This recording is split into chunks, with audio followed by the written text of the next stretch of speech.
بسم اللہ الرحمن الرحیم۔ السلام علیکم ورحمۃ اللہ وبرکاتہ۔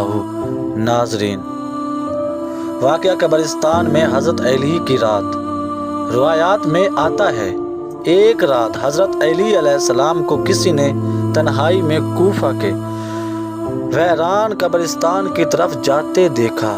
آپ کے ہاتھ میں صرف ایک مشعل تھی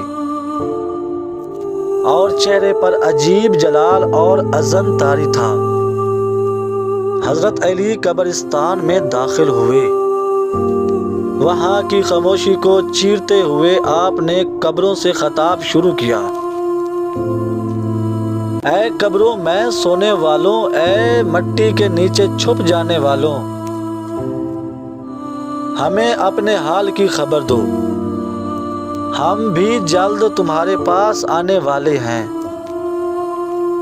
پھر آپ کچھ دیر خاموش کھڑے رہے، جیسے قبروں سے جواب سن رہے ہوں۔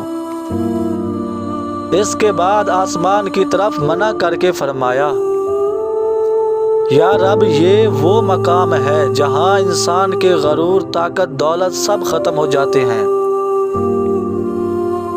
صرف عمل ساتھ جاتا ہے۔ پھر آپ بہت روئے، اتنا روئے کہ زمین بھی بھیگ گئی۔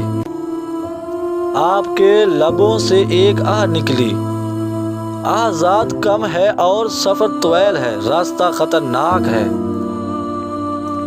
اور ہم ناتواں ہیں۔ پھر فرمایا، اے نفس، تو دنیا کی زینت کے پیچھے بھاگتا رہا، اب سوچ کہ اس تنگ قبر میں تیرا انجام کیا ہوگا۔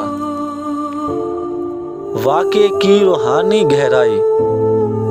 یہ واقعہ اس بات کی علامت ہے کہ حضرت علی باوجود اپنی شجاعت، علم اور مرتبے کے آخرت کی فکر میں کتنے ڈوبے ہوئے تھے۔ آپ کی راتیں عبادت اور روحانی گریہ وزاری میں گزرتی۔ حضرت علی کا قبرستان میں قبروں سے بات کرنا کوئی مجازی بات نہیں، بلکہ ایک روحانی حقیقت ہے، کیونکہ جو دل زندہ ہو وہ مردوں سے بھی بات کر سکتا ہے۔